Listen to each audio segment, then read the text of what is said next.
Welcome back to the channel, everyone. Today is part 2 of our presidential comparison, and that's helping you get educated on the issues that are easily lost in today's media. Now, Donald Trump and Kamala Harris bring different approaches to the table, and understanding their economic plans, I am sure, will help you see where our economy might be headed. My goal is simple. I want to strip away the hyperbole and take an honest, clear-eyed look at the policies of the leading candidates. By the end of this video, you'll have a better understanding of where each candidate stands on the economy so that you can make a more informed decision when you reach the ballot box.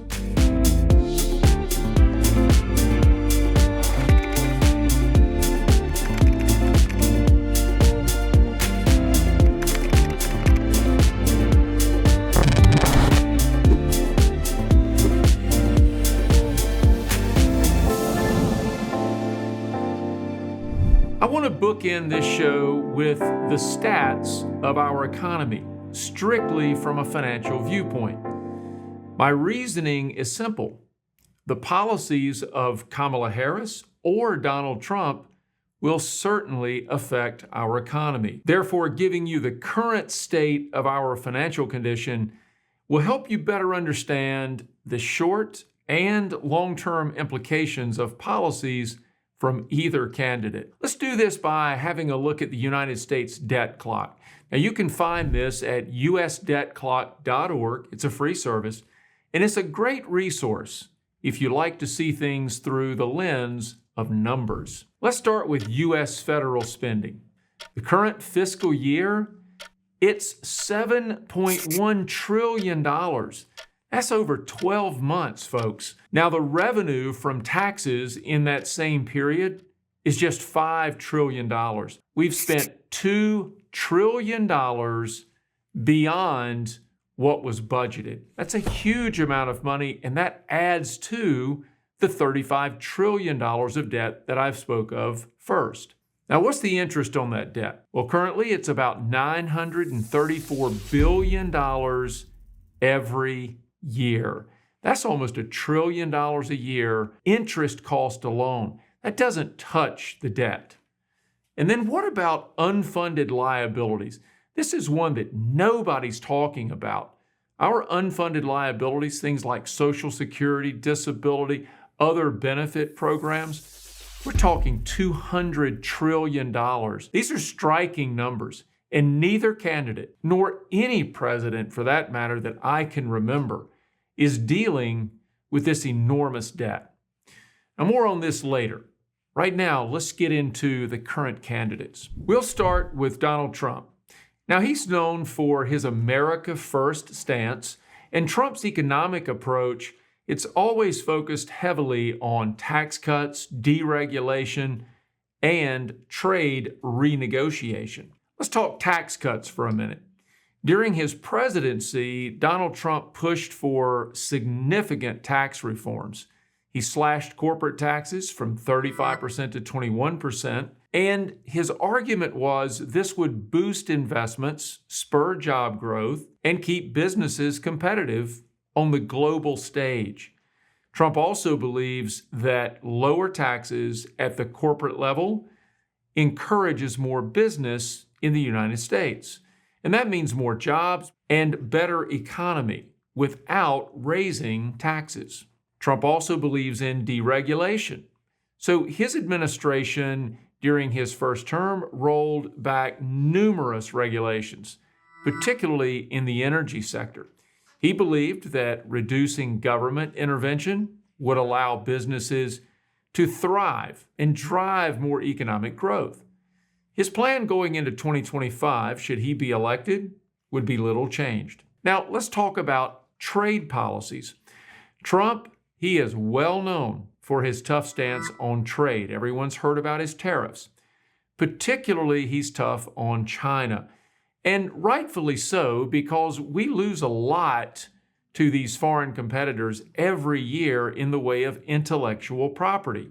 It's being stolen and then used to compete against us here in the United States. And he also sees it as a way to reduce the trade deficit. Now, many critics will argue that these measures could hurt consumers because it turns into higher prices.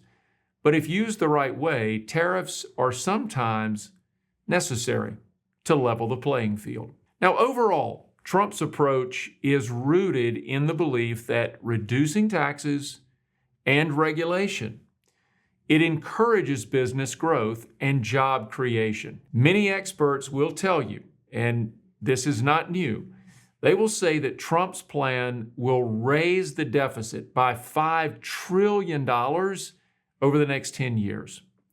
However, they're not assuming that our economy benefits in any way from his easier to do business in the U.S. policy. Frankly, that should bring more business to this country, and it should allow for more jobs, better paying jobs, and that means more taxes being generated. Now, let's switch gears. We're going to spend some time on the policies and views of presidential candidate Kamala Harris. Now, Harris's economic approach, it focuses more on building what we'll call an inclusive economy. Tax reforms for the middle class, for example. And that includes a plan to provide tax credits, child tax credits, credits up to $6,000 per year for working families. Her goal, she says, is to boost consumer spending by putting more money into the hands of those who need it most. Now, keep in mind, President Trump did this very thing with the Tax Cuts and Jobs Act in 2017. So this may not be anything new. Let's talk about minimum wage for a moment. Harris supports raising the federal minimum wage to $15 per hour. Now, states like California have already enacted such legislation. This is a move that Harris argues will lift millions out of poverty. Only 1.3% of all hourly paid workers make $7.25 per hour. In just a few years, that minimum wage, it could reach $20 per hour, and these employers will be forced to increase the cost of their goods being sold. When they pass these costs on to the consumer, that, in effect, is a tax. That raises the cost of living. It certainly doesn't improve the standard. Investment in education and infrastructure is another component to the Harris campaign. She says that significant investment in public education and affordable housing and infrastructure projects are necessary.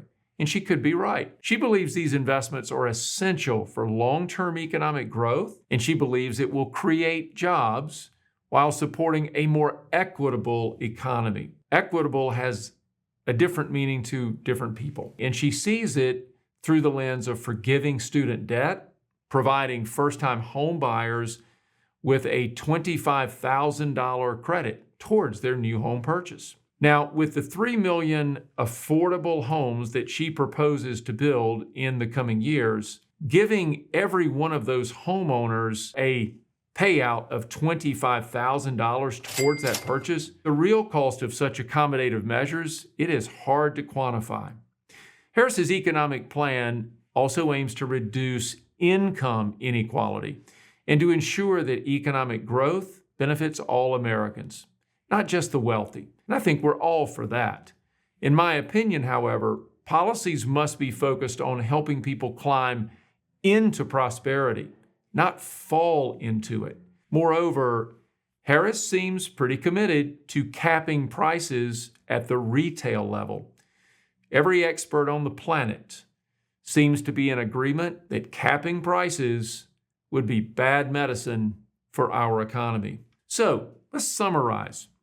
Trump's policies, they lean towards lower taxes, deregulation, hard stance on trade, and emphasizes business growth and competitiveness. Harris, he focuses on tax relief for the middle class, raising the minimum wage, and investing in public services to create a more inclusive economy. More of a handout versus a hand up is what Harris's plan seems to be conveying. Finally, neither candidate is addressing the overwhelming debt.